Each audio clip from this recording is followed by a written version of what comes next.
అందరికీ శుభోదయం. Good morning to all of you. Welcome to legal matters by Saibabu Sunkar. నిన్న ఈనాడు పేపర్లో సుప్రీంకోర్టు వారి తీర్పు వెలువడింది. అది తెలంగాణ హైకోర్టుకు చెందినది. సహజంగా పెద్దవాళ్ళం కాబట్టి ఇదేం పెద్ద మాకు వింతగా అనిపించదు. కానీ అందరూ తెలుసుకోవాల్సిన అవసరం ఉంది కాబట్టి ఈ విషయంలో వీడియో చేస్తున్నాను. గౌరవనీయ సుప్రీంకోర్టు వారు భర్త తన భార్యకు ఇచ్చిన డబ్బుల గురించి లెక్క అడగటం తప్పు కాదు. కుటుంబ అవసరాల నిమిత్తము కొంత డబ్బు ఇస్తూ ఉంటారు ఆయన వచ్చిన జీతంలో. తల్లిదండ్రులు కొంత పంపిస్తూ ఉంటారు. ఈ ఇచ్చిన డబ్బులు నువ్వు సరిగ్గా లెక్క చెప్పు అని అడగటంలో తప్పు లేదు. అడిగినందుకు అంటే సింపుల్గా చెప్పాలంటే అమ్మాయి ఏముందంటే కేసులో మా ఆయన వాళ్ళ తల్లిదండ్రులకి బ్రదర్స్కి అయితే లక్షలు పంపిస్తూ ఉంటాడు, నాకు మాత్రం పంపించిన డబ్బులకి లెక్కలు అడుగుతూ ఉంటాడు. ఏమిటని is is nothing but harassment అని ఆవిడ అంటుంది. ఇది హెరాస్మెంట్ కాదని చెప్పి justice madam BV Nagaratna and Justice R. Mahadevan, in the case of Belide Sampath Kumar versus State of Telangana and others, 19/12/2025, they have given the judgment.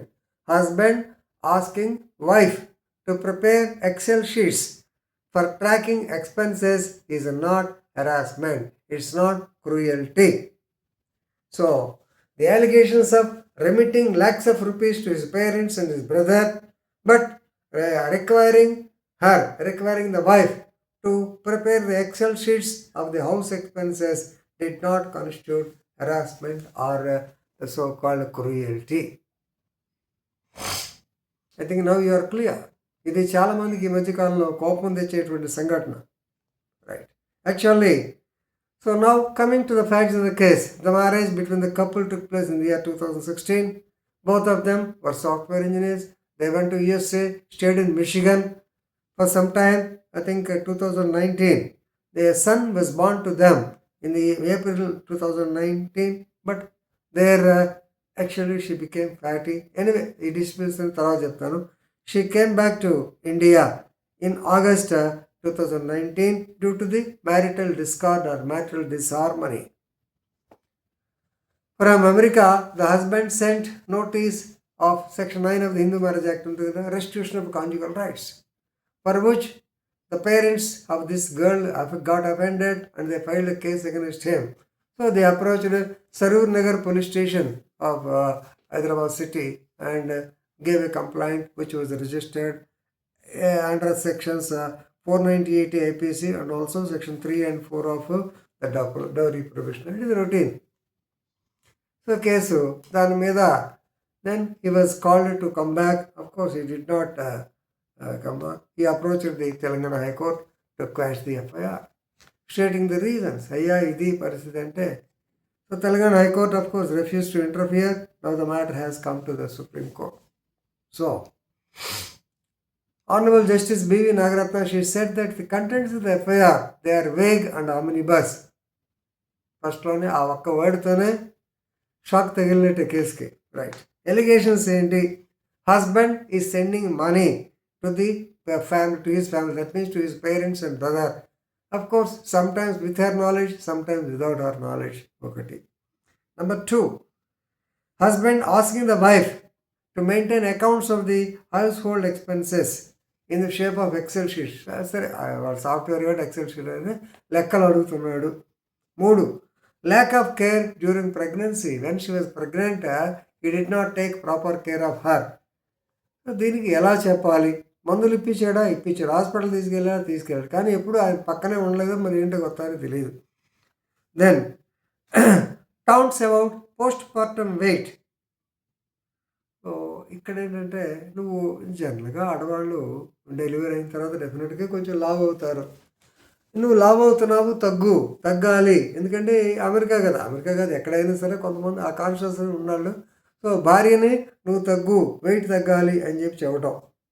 So these are all general wear and tear of marriage. ప్రతి పెళ్లిలో, ప్రతి భార్య వివాహంలో జరుగుతూనే ఉంటాయి.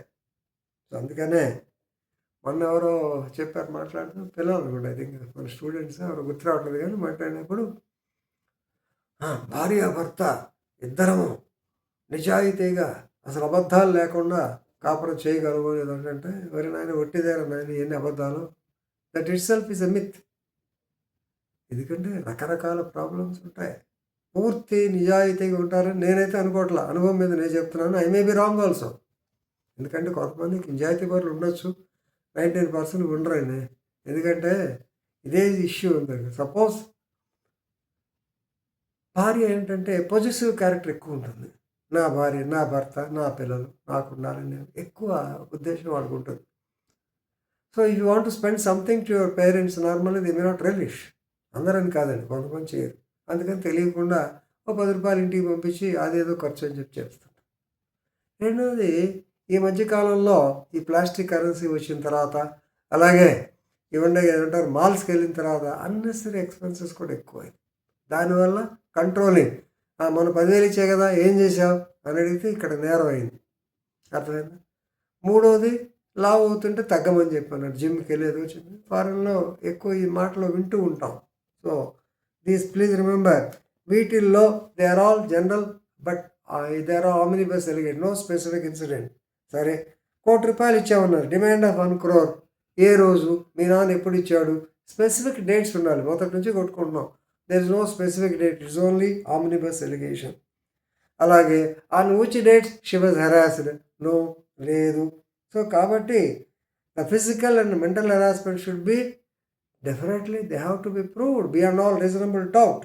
అంతేగాని ఇక్కడ ప్రజెంట్గా ఇట్లాంటివన్నీ చూడండి, ఎలిగేషన్ ఏంటి, ఆ అమ్మాయి చెప్పిన మాట ఎగ్జాంపుల్, వాళ్ళ ఇంటికైతే లక్షలు పంపిస్తానండి, నన్నైతే లెక్కలు అడుగుతాడండి. ఇది అసలు తగాద కారణం.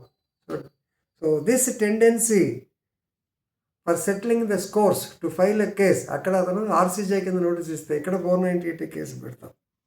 ఇది కరెక్ట్ కాదు.